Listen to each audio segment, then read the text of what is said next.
Business.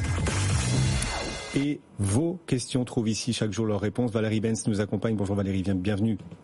Bonjour Guillaume. Responsable des études patrimoniales à l'UFF. On est content de vous retrouver Valérie, avec c'est vrai des questions d'auditeurs, téléspectateurs assez nombreuses sur les placements, l'investissement. Est-ce que vous êtes prête Valérie ? Allez, c'est parti. On démarre. Paul nous a écrit sur les solutions d'investissement pour les jeunes actifs. Il doit sans doute être un jeune actif. En tant que jeune actif, je souhaiterais me constituer un patrimoine. Quelles sont les solutions les plus intéressantes pour moi ? Alors, les solutions sont diverses et variées.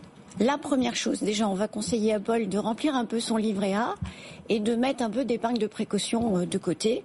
En général, on conseille entre 3 et 6 mois chez un salarié, autour de 12 mois chez un professionnel. Donc, je ne sais pas si Paul est en train de créer son entreprise. En tous les cas, si tel est le cas, 12 mois, c'est raisonnable. Au-delà de ça, on va regarder les projets de Paul. Si Paul a l'intention, dans quelques mois ou quelques semaines, d'acquérir sa résidence principale, voire de créer son entreprise, là encore, on va se diriger vers des placements un peu plus sécuritaires. Et selon l'échéance, pourquoi pas de l'assurance vie, dans laquelle on va pouvoir à la fois gérer du fonds en euros, qui va apporter cette sécurité, et puis pour la part d'excédent, on va pouvoir dynamiser l'enveloppe, en prenant en effet des unités de compte qui vont nous offrir un certain nombre de performances, dans une fiscalité plutôt avantageuse. Pour l'instant ? Pour l'instant, vous avez raison.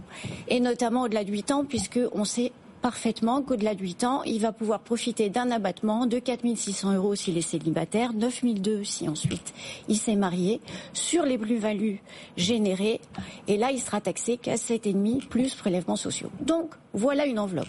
Alors, si Paul est salarié, j'en ai une autre qui est plutôt intéressante parce qu'il pourrait profiter du plan épargne entreprise. Oui.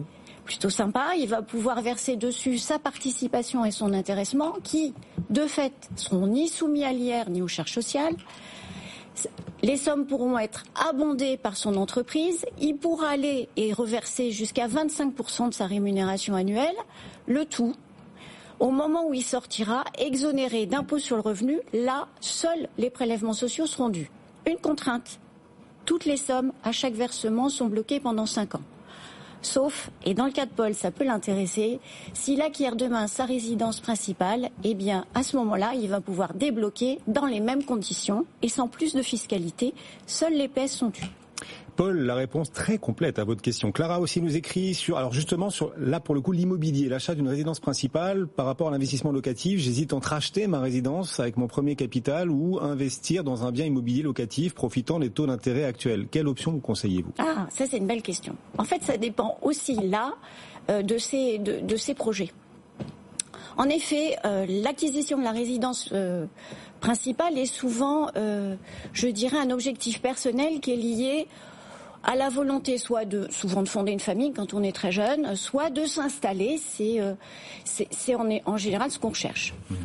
C'est pas toujours adapté dans le cas inverse où, par exemple, on a envie de profiter d'opportunités professionnelles, de pouvoir facilement déménager, et on voit de plus en plus de jeunes qui se posent réellement la question. Dans tous les cas, si on achète sa résidence principale parce qu'on est attaché au principe, on pourra de toute façon toujours la revendre et la louer. Un petit conseil quand même dans ce cas-là, bien sûr, bien choisir toujours, même règle, l'emplacement pour qu'on puisse soit facilement la louer ou la vendre facilement. Ensuite, deuxième cas, si vous n'êtes pas du tout intéressé par l'acquisition de votre résidence principale, on va pouvoir envisager des investissements locatifs. Et là, la panoplie est large. Un certain nombre de dispositifs sont devant vous.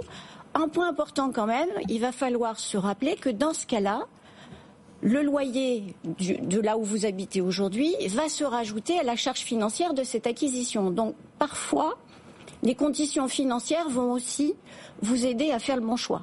Et là, on va pouvoir acheter soit de l'ancien, profiter du déficit foncier, c'est-à-dire pouvoir déduire les travaux de ses revenus. On va pouvoir, pourquoi pas, aller vers du loueur meublé, bref, de belles opportunités à saisir. Valérie Benz, responsable des études patrimoniales à l'UFF, qui répond à vos questions. Vos questions trouvent toujours leur réponse ici sur BFM Business. Merci beaucoup Valérie. Merci à vous. Et le matin également d'ailleurs dans Tout pour investir avec Lorraine Goumeau et tous ses experts. Bon retour Valérie, le CAC 40 est toujours en repli de 0,7%. Alors il y a un titre à Paris qui souffre particulièrement.